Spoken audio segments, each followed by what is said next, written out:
Hi, my name's Jane Powell and I'm a hairdressing trainer at Chamber Training.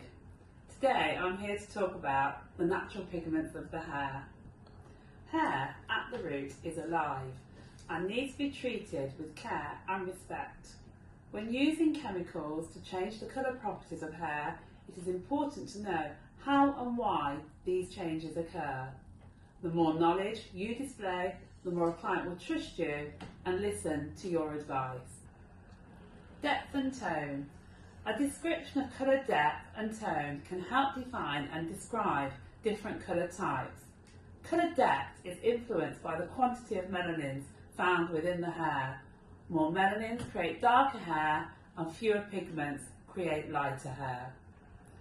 The pigment eumelanin is the more dominant of the two due to its brown and black colour.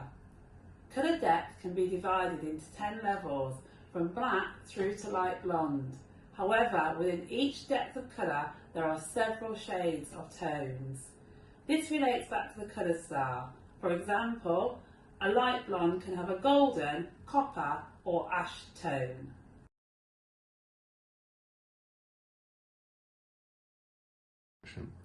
Pigments is mainly responsible for the underlying tones found within hair.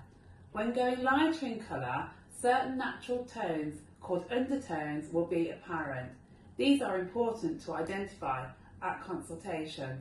The primary undertone will influence final hair colour. In certain cases, these may need to be bleached or counteracted with an opposing tone from the colour wheel in order to achieve your target colour. The hair's natural colour pigment, melanin, is found in the cortex. The cuticle is colourless, so the colour we see when we look at the hair is the colour within the cortex.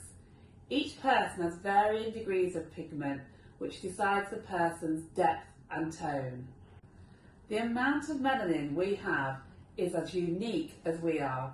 Melanin is unique to each person, making each and every client you come into contact with different.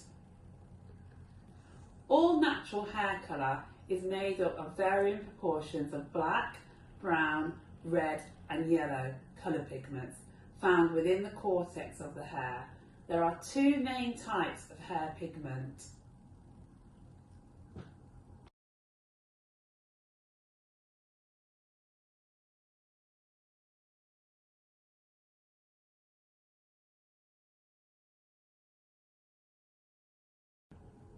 Black hair. Black hair contains a large percentage of black pigments, some brown and also a few red and yellow pigments. Red hair is primarily made up of red pigments with a few yellow and brown pigments and possibly, depending on the darkness of the hair, some black pigments. Blonde hair contains mostly yellow pigments with possibly a few brown and black pigments.